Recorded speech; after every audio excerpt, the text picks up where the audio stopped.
저는 11년째 관광업에서 일을 하고 있는데 한국인들에게 대부분 유럽 음식은 짭니다. 유럽 사람들이 한국에 오면 생각보다 음식이 너무 맵다고 하거든요.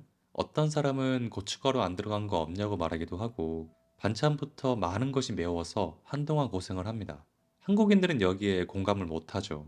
마찬가지로 유럽 사람들도 한국 사람들이 음식이 너무 짜서 못 먹겠다고 하면 공감을 잘 못합니다. 그러니까 이건 문화 차이죠. 식문화 차이입니다. 이탈리아 여행을 간 분들이 종종 동양인에게 일부러 음식을 짜게 준다. 이런 말을 하시거든요. 인종차별이다. 이런 말을 하시는데 진짜 음식으로 차별하고 싶으면 음식의 간을 가지고 장난치지 않습니다. 소금을 더 넣고 그런 번거로운 짓을 하지 않아요. 그냥 침을 뱉을 뿐이죠. 그러니까 그냥 그 음식은 원래 짠 겁니다. 심지어 미슐랭 레스토랑에 가서도 짜다고 하시는 분들이 많으니까 입맛이 다른 겁니다. 일부러 짜게 준다. 이런 수고는 하지 않아요. 그래서 선택을 해야 해요. 내 입맛에 맞는 곳에 가겠다. 아니다. 저 나라 사람들에게 유명한 식당에 가겠다. 이 둘 중에 하나를 선택해야 합니다. 물론 두 개 다 선택해도 좋아요. 하지만 유럽에서는 가성비 식당은 존재하지 않습니다.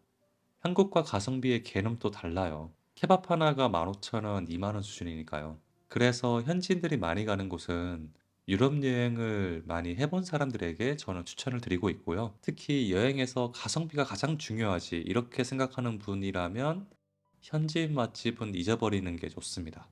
나는 그 나라 사람의 입장이 되어서 진짜 현지인들이 좋아하는 맛과 향을 느끼고 싶다. 이런 마음이 있는 여행자라면 현지인들에게 사랑받는 식당에 가는 걸 추천합니다. 저는 이런 경우에서 입맛에 안 맞아도 먹어요. 그리고 생각하죠. 아, 이 나라, 이 도시 사람들은 이런 맛을 좋아하네? 그렇구나, 신기하네? 이런 느낌으로 경험하듯이 먹습니다. 내 입맛에 딱 맞게 맛있는 건 한국에서도 많이 먹을 수 있으니까 굳이 해외까지 와서 내 입맛에 딱 맞는 곳에 가기보다는 여기서만 할 수 있는 경험에 초점을 두는 거죠. 내 입맛에 안 맞다고 해서 맛이 없는 건 아니잖아요. 내 취향이 아니라고 해서 잘못된 건 아니거든요. 그래서 평점을 안 남깁니다. 다르다는 건 나쁜 게 아니니까요. 그리고 일단 유럽의 레스토랑들은 비쌉니다. 유럽 사람들이 외식을 잘 안 하는 이유가 있습니다. 현지인들에게 유명한 노포 같은 곳은 일단은 현지에서도 가격이 좀 저렴한 편이고요. 물론 한국 돈으로 따지면 팁까지 포함해서 3만 원, 4만 원 나올 텐데 그래도 가서 한번 경험해 봐요. 사람들도 관찰해 보고 거기서 얻는 것들이 참 많더라고요. 그래서 저는 이런 경험은 여기서밖에 못 하니까 그 경험에 대한 어떤 대가라고 생각을 합니다. 그래서 돈이 아깝지 않더라고요. 물론 하루의 마지막은 라면으로 입가심을 하죠.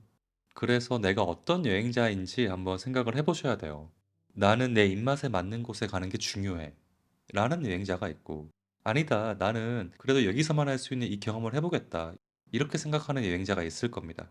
만약에 커플인데 의견이 다르다면 이것 때문에 싸우는 경우가 많습니다. 그래서 미리 여행을 준비하실 때 한번 생각을 해보시는 게 좋습니다.